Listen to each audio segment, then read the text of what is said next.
Tower Defense Simulator in the past few years have started to focus a lot more on the lore, some parts being confusing or underwhelming, and some being very in-depth about their story. Of course, the main focus of the lore are the bosses that reside within their respective game modes. In the current state of the game, there are a total of 6 survival game modes with varying themes and lore.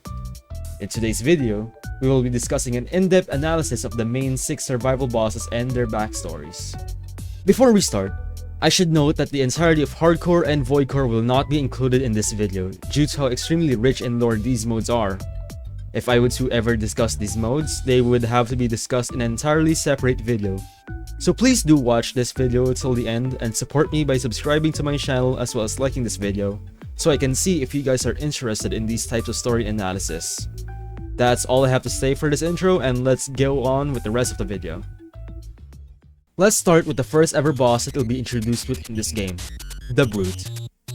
There isn't that much to discuss about him, given that this entire mode has close to zero lore with some minor mentions of Professor V, but no explanations towards the enemies in that mode, and even with the Brute. So, you might be asking, what even is there to discuss with Brute if there's nothing to even talk about? Now see, here's the thing. It might not have anything in easy mode, but the Brute does appear multiple times in the story, has a Void variant, and even appears in the mini takeover event. If you haven't noticed, all throughout the game, every time the Brute appears, the commander never really is fazed about it, and talks normally. Almost as if the Brute is a somewhat uncommon enemy TDS has to deal with a lot, and the only time he does get fazed is when 2 Brutes appear at once on Wave 37 in the Challenge Trials, or when the Void variant appears on Voidcore. But this one doesn't really count because the Void Brute spawns in alongside with the Void Keeper. This leads me to believe that Brute is just not a singular entity, but rather just a specialized mutation that occurs to a zombie due to unknown means. This is backed up by the fact that 2 Brutes spawn in on the Challenge Trials, and at one point, during the initial release of Voidcore, the Void Brute was an enemy that can be summoned by Voidcaster numerous times until this was later removed due to it being an actual annoying threat to Wave 50 on Voidcore. That's all that I have to say about the Brute because it seems as though it's just a regular mutated zombie with zero lore. This might not be the case, however, once it gets a logbook description one day. That's never going to happen. Next up, we have the Gravedigger from the casual mode. This one does have a bit more lore compared to the Brute. In the mode where you first meet him, he appears as a leader of a massive horde of zombies, and the objective for the tedious organization is to eliminate a massive horde as well as the Gravedigger, as he posed a threat to the remaining survival camps around the area. Given that it is the second mode of the entire game, it is understandable as to why we don't know much about him. Unlike the Brute, the commander does seem somewhat fazed every time he appears, although not as much in his dialogue in the current casual mode. It does make sense as to why he gets scared by the Gravedigger, because of how much of a larger threat he is, and possibly because he only really appears alongside a large horde that he creates by summoning lightning to smite himself with, which might cause problems compared to a regular mutation like a Brute. While we might think that might just be it for the Gravedigger, there actually might be more to it than we might have believed. In the Void Keeper logbook, it states that this Gravedigger variant is a specialized variant of the Slowking after being consumed by the Flora. While this does mean that Void Keeper most likely is a separate entity than the Gravedigger because they come from a realm that is consumed by the Void, this could potentially mean that the equivalent of this in our realm is the Gravedigger, being a mutated version of the Slow Boss. While it isn't implied, it is a cool idea to think about, which does mean that there might be a solid chance that there are also more than one Gravediggers that canonically exist in this game. Now that we've finished up with the 2 least interesting bosses, we're now going up to much more larger scale threats. The next one is Patient Zero, the main boss for Intermediate mode. Initially named Dr. Hersha before the entire outbreak that turned him and the entire planet into mindless zombies. He was a psychotic virologist who used to study and test viruses that are as old as over 1,000 years old. He was eventually fired from his workplace after being caught experimenting on innocent patients. Later on, he worked independently until an organization called Oasis X Enterprise took him in under their wing to continue working on his projects with even more manpower and funding. His entire objective was to create a chemical called Serum Zero. All of his tests often ended up in failure, causing weird mutations that we see such as the ghouls, living, and failed experiments. He eventually decided to use other people that worked under him for experimentation, as the ghouls are wearing lab coats, implying that he eventually ran out of patients as test subjects. He eventually found himself a god shard and mixed it with Serum Zero, which turned into a massive success and turning himself into Patient Zero. While the effects of the god shard isn't as significant compared to those who possessed it like the Fallen King, Frostbeard, and even Krampus, it is compensated by the fact that the entire zombie outbreak was caused by Patient Zero and the effects of Serum Zero. He still has had the biggest impact to the entire planet compared to any other boss we have seen, with the sole exception of Lord Exo killing the Riftwalker during the Null and Void event. Patient Zero acts pretty similarly to a regular zombie, but significantly more enhanced due to his technology and blaster on his mutated arm, posing him as an overall larger threat compared to the Brute or the Gravedigger. His intellectual prowess and skills in alchemy is more evident with his Index Case ability, wherein he injects himself with 2 syringes behind his back, causing him to temporarily be enraged, faster, and regenerate pretty quickly. This is visibly seen in his rage design as bright red veins start appearing all throughout his body all the way to his head. Additionally, he also likes to skate, as he tried taking over the skate park in the Takeover mini event, which might maybe imply that he likes to grind on some rails, who knows. There is a lot more to discuss about Patient Zero, however I do think that an entire video could be made that thoroughly analyzes everything regarding his works at Oasis X Enterprises and Serum Zero, and every unique enemy found in Intermediate mode. If you'd like that, I would like to remind you to please like the video and do consider dropping a sub. Moving on. We are now starting to cover the more popular bosses. We are now going to discuss about the Molten Warlord from the very famous Molten mode. While we don't know much about the Molten's origins, whether if they came from the depths of a volcano or a realm that is filled with molten lava and the entities we see in this mode, we do at least know that Molten is a society comprised of warriors, their status being completely dependent on their feats from winning and their sheer strength. Thus, the Molten Warlord being potentially the strongest entity within the society.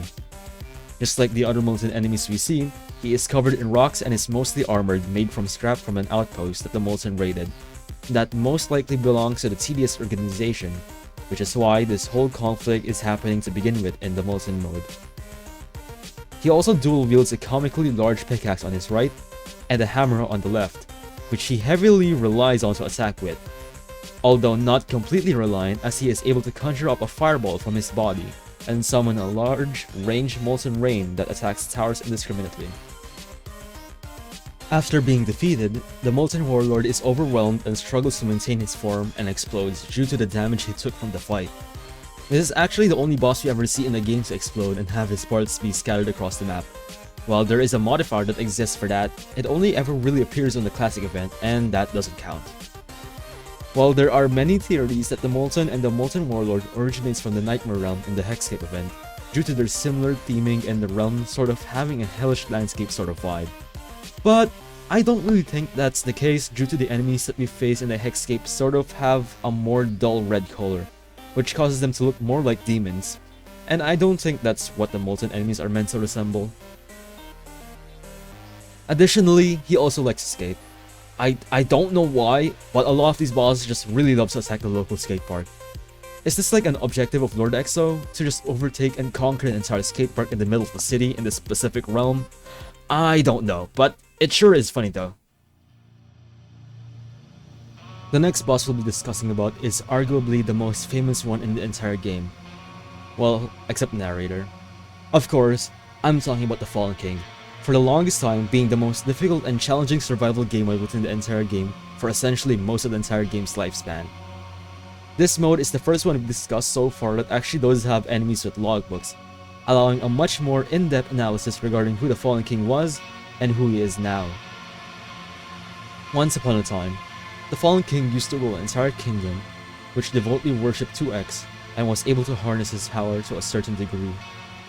After his eventual disappearance after the war with Lord Exo and his army, the magic that resided within the kingdom gradually began to fade. The king went on alone to find a way to try and restore its magic and save his kingdom, but it was to no avail. When he eventually returned, it was already too late. The queen who ruled the kingdom alongside him had sacrificed her life in an attempt to restore the kingdom to its former glory. It was a massive failure as the boundary between life and death was broken. The living and the dead were no longer separated, and all that remained was a fallen kingdom. Now, the fallen king rules an empty army that only desires for war, hoping that one day something will be capable of killing him. But until then, the only thing he knows is war. Additionally, he likes to skate. What is with this game with skating? Is that skate park just a King of the Hills match?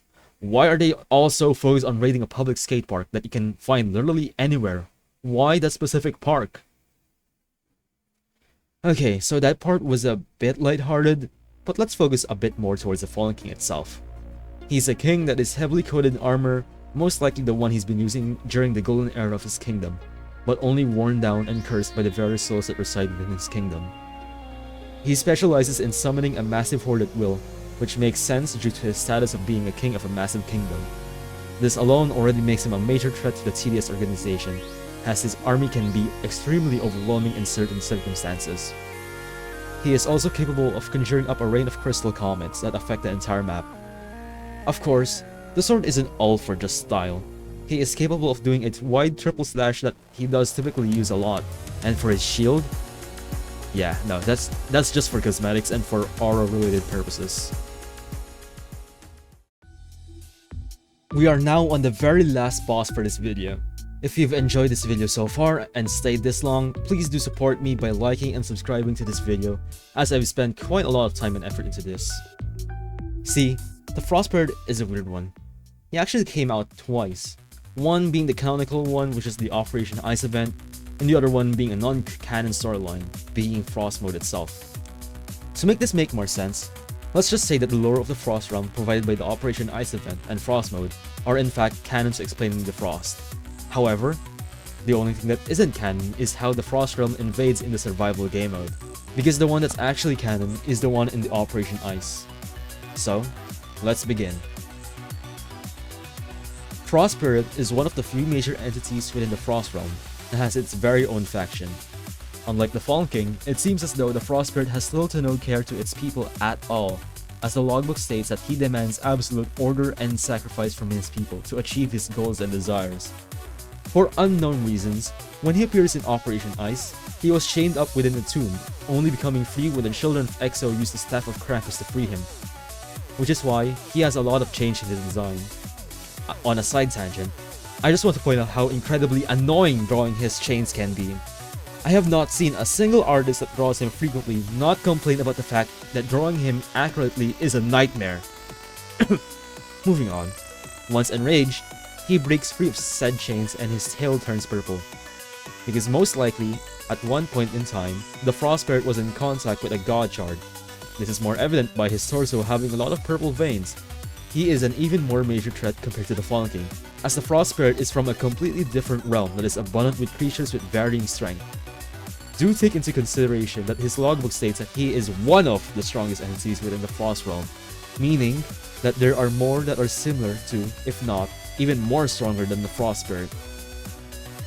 This is more evident by the fact that at one point during the 2023 Krampus Revenge event, the Frost Spirit was meant to temporarily debut in the final wave, but gets pulled back into the Frost realm by Krampus, meaning they are definitely similar in strength, which further strengthens the claim that there are definitely more entities that can rival with the Frost Spirit.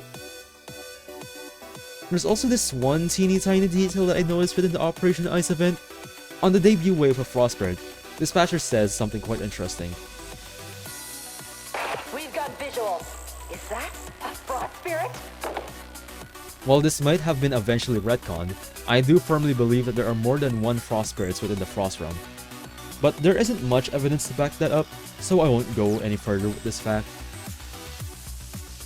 Also, he is one of the only few bosses that didn't attempt to raid a skate park. Could this possibly mean that he is one of the more neutral or good entities within this game?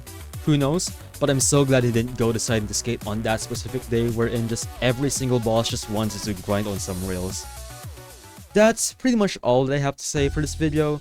I could have missed some details and I'm very sorry about that. If you know some of them, please do write down a comment and I'll make sure to pin the one with the most information that I might have missed. I do plan on making this into a series that goes way more into depth within the game modes. So again, please do not forget to like and subscribe, as this will further motivate me to pushing out an extremely thorough, in-depth analysis for every mode in CDS. And yes, that includes hardcore and voidcore. Before I end this video, I just want to say thank you guys so much for the support I've been getting since last week. At the moment of recording this video, I've gotten 101 subscribers in my for my channel, and I am extremely shocked by all the support.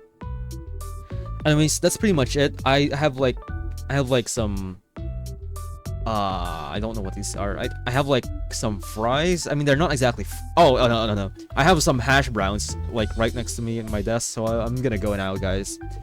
See ya.